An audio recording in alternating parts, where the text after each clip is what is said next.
Honorable Finance Minister loved Tamil. I missed her quotes from either Thiruvalluvar or any other classic literature. Maybe she didn't have time to quote from a classic poet in Telugu or in Bhojpuri.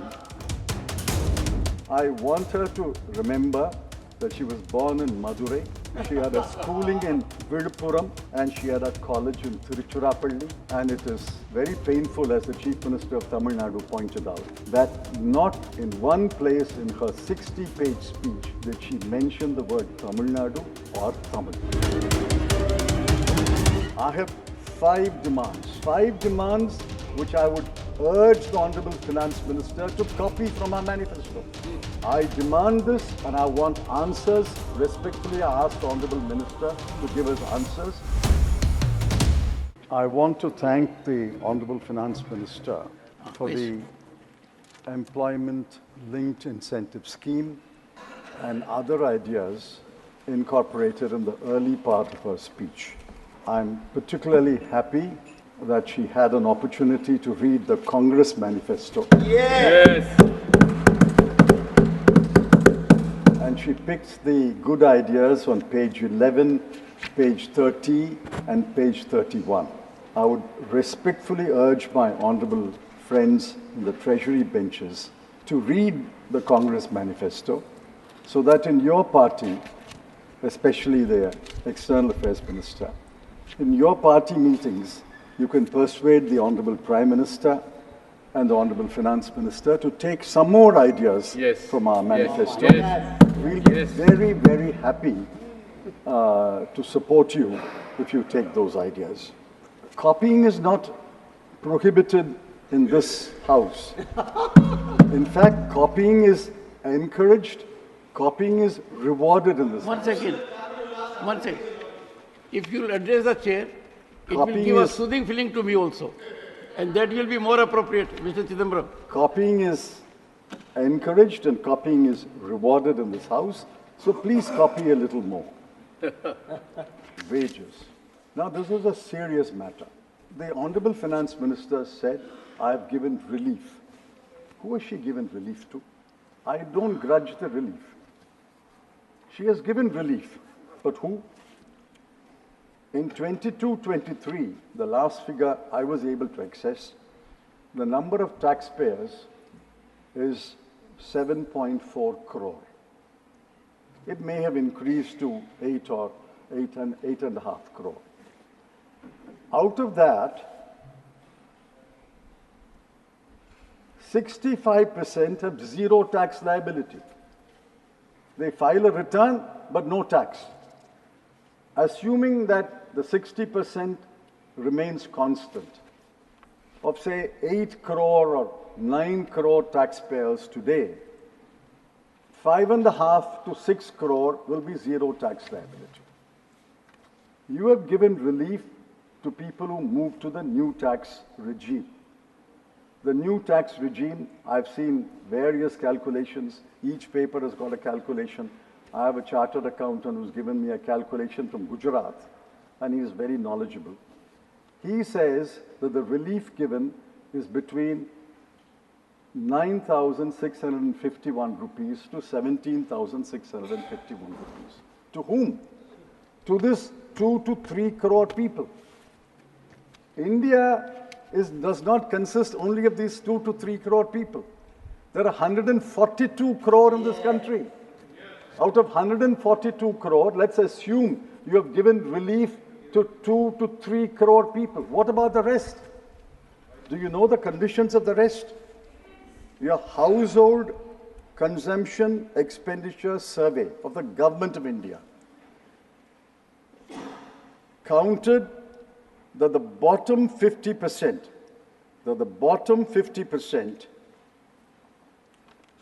have 3% of the national wealth, 13% of the national income, and the monthly consumption in rural areas of the family is 3,094 rupees.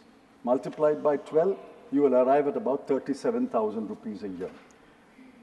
In urban areas, it's 4,963 rupees multiplied by 12, you get 60,000 rupees. So we have 50% of the population, monthly consumption expenditure, 50% is 71 crore, have a monthly consumption expenditure of between 36,000 rupees to 50,000 rupees. Are they rich or poor? This is the bottom 50, below the median. You go down to the bottom 20, go down to the bottom 10, they are even poorer. What is the relief for them? The Niti Aayog chief executive officer says India has virtually abolished poverty. Poverty cannot be more than 5%. Poverty cannot be more than 5% when you're talking about 71 crore people. 71 crore people, thankfully, is not 5%. Then India's population will be 1,400 crore. India's population is 142 crore. One half is 71. They are below the 171 crore. They are below the median, and this is the median income. Sir, I asked the Honorable Finance Minister, what is the relief given to them? Do you know that most of them are daily labor? 30 crore daily labor in this country. The others are irregular jobs. The regular jobs are only for about 17 to 25% of this country. All the rest are in irregular jobs or in daily labor. What is the relief given to them? In the World Hunger Index of 125 countries, we are 111. You may not accept the World Hunger Index, but the action that the government has taken, namely giving free food grain to 81 crore people, is a tacit admission that on the hunger index, we are very, very low. Forget the hunger index. 81 crore people, your own action shows that people cannot afford food. My last subject is federalism. What do we see around this country? All India service officers defy the directions and orders of the Council of Ministers of an elected government in Delhi. Funds are withheld from Kerala and West Bengal on one pretext or other. Borrowing limits of non-BJP states governments have been slashed. Tamil Nadu has been denied disaster relief assistance. I ask, why does the UPSC have to play a role in the appointment of the DGP of the state? Why should a state government not appoint the Vice Chancellor of state universities? And how did this government treat Andhra Pradesh and Bihar and Odisha before April? The same demand is there. The same Andhra Pradesh Reorganization Act is there. It was there. The Chief Minister was a different person. The same act, for 10 years, how did you treat them? For 10 years, how did you treat Bihar? When a leader wears one cap, you treat him one way. When he changes that cap and he wears another cap, you treat him another way. I don't grudge at all you're giving relief to Andhra Pradesh or Bihar. But what about the other states? We are a federal country. This is the death knell of federalism. If you pick and choose among states, you are the Union of India. You are the union government. You are the government of all the states. You cannot pick and choose one state and deny relief to another state. Sir, finally, I thought the Honorable Finance Minister loved Tamil. I missed her quotes from either Thiruvalluvar or any other classic literature. Maybe she didn't have time to quote from a classic poet in Telugu or in Bhojpuri. Maybe she will in course of time. I want her to remember that she was born in Madurai. She had a schooling in Viluppuram, and she had a college in Tiruchirappalli.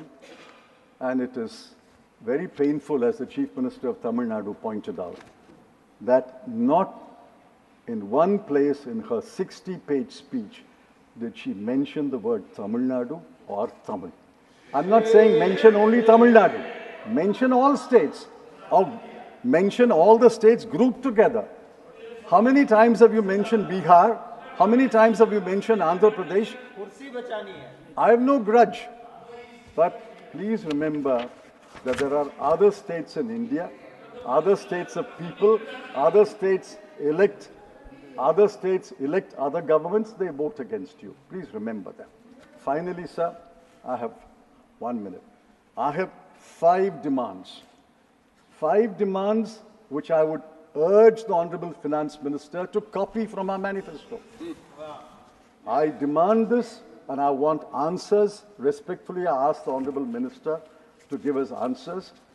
If you don't answer this today or in the course of this session or subsequently, it is not as though these demands will die down. They will echo everywhere in India where the India bloc has a right to speak and write. First demand, we demand that a minimum wage of 400 rupees per day for every kind of employment. 2, we demand a legally guaranteed MSP. 3, we demand a write-off of the unpaid balance of interest or installment of educational loans given up to March 2024. 4, we demand the abolition, complete abolition of the Agnipath Agniveer scheme. And 5, we demand that NEET be scrapped, and if some states want to keep NEET, exempt all other states which don't want NEET. These 5 demands will echo not only in this chamber, it will echo throughout the country until you concede these demands. I demand that the Honorable Finance Minister reply to my demand that she should reply to this issue. Thank you. Dr.